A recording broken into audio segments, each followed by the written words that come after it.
Hi everyone, this is Professor Benjamin and welcome to week 3 of this course. Last week we covered population and everyone did a really great job on population. So don't forget, by Sunday 11:59 you have your first assignment due, population. I sent out an announcement about the countries making less than $2 per day. You're going to have to do a little personal research on that question because they stopped collecting that data in about 2011, I think. So make sure you look up that data online. I sent out an announcement, so look under the announcements tab for a source that you could use for that. So don't forget your population assignment due by Sunday 11:59 and your quiz on population due by Sunday 11:59. So that's the 28th, January 28th. You have both of those items due. Okay. A lot of you did a great job on your forum posts. Some of you, too many of you answered one question, so remember for next week that we need to spread out answering the questions. So if nine people have already answered one of the 4 questions, then you need to find a different question to answer. That means that you need to get in early and answer the questions. So this week we're going to cover migration, and I'll go through that in a second on what questions that we have to answer this week. But I just want to recap last week population. Of course, a lot of people answered the question dealing with the One China Child policy, which was fantastic. The social consequences are endless. You can find numerous social consequences to it.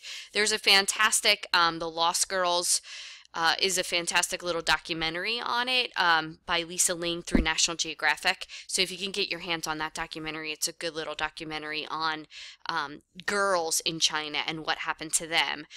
So their social consequences are the fact that, remember, it's not that they couldn't have more than one child, they were just taxed heavily if they had a second child.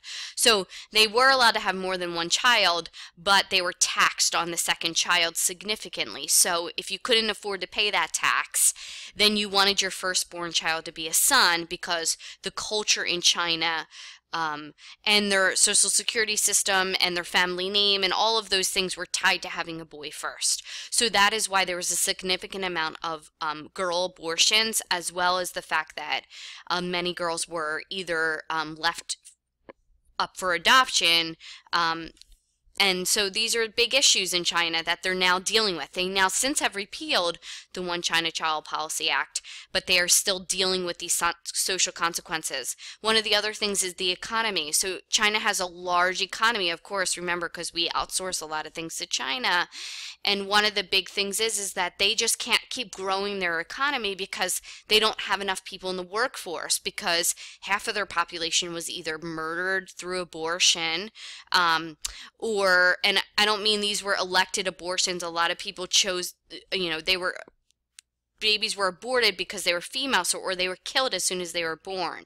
And so there was a lot of those things. So they were either, aborted or murdered when they were born.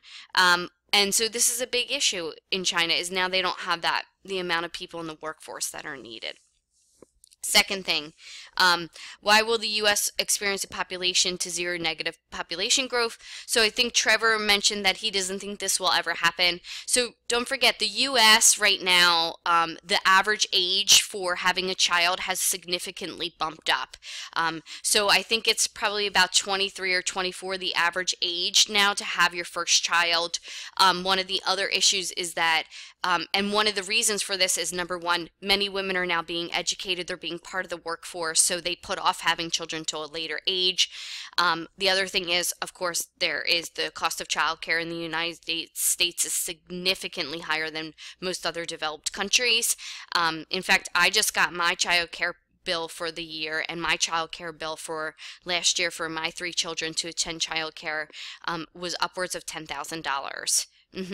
Yes, so it's a significant amount, and my children are older now. They're 8, 7, and 6, so that's just for aftercare, and that's a significant amount of money for people to pay every year. So people tend to have less children because of childcare, women being educated. So right now, one of the big issues is that for every 2 people, 1.8 children are born. So that that technically leads to a negative population growth.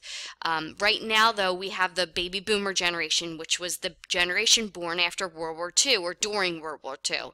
A lot of people came home from war, had babies, and so that is the 70-year-old generation, or a little bit older and a little bit younger, but that's the baby boomer generation, the people who are about 70 or 80 now.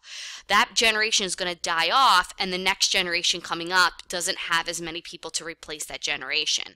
Now, immigration may play a role, and Trevor brought this up in his post, is that, we have a large immigration population, but it may not be enough to suffice that baby boomer generation. So we'll have to see how all those, how that falls in the end, because remember, a lot of immigrants are undocumented. So while we think we know how many people there are in the United States, we definitely don't know how many people there are. So it's really hard.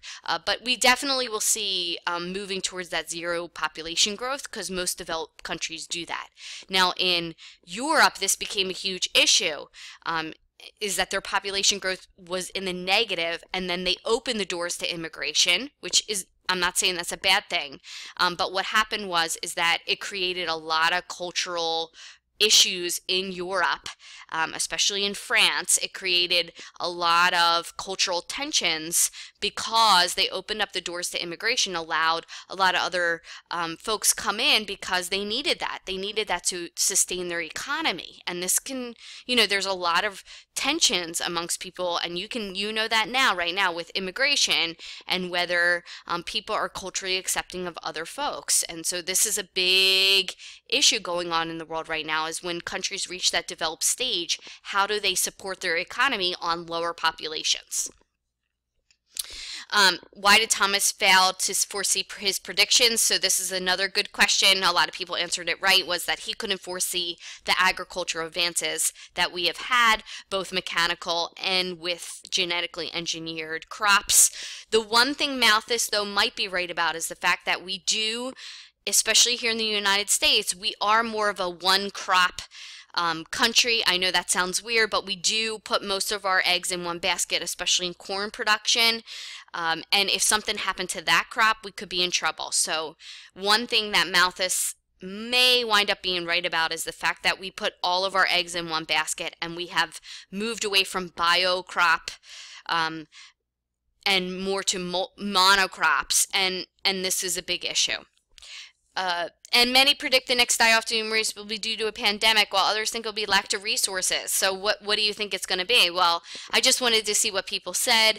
We have, this year we've had a flu epidemic, and that very well could happen again. We could deal with a plague in the future, or a flu, or a viral respiratory infection that is transmitted from person to person just through the air. And that, of course, SARS, the Asian flu, the swine flu, there were a lot of these that have popped up recently, and we were able to quickly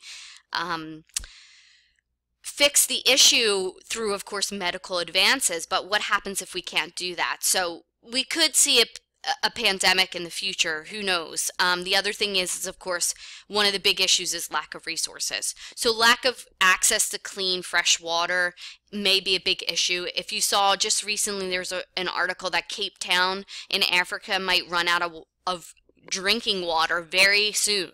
And so this is a big issue, is that when we run out of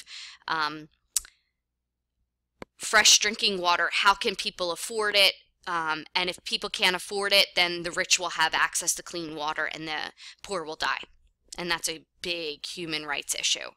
So there are a lot of really good answers to those questions, but just keep those points in tact for, just for the future. Next week we have migration. Oh, also, if you look here, I've sort of released the course project, so start thinking about what you're going to research for your final project.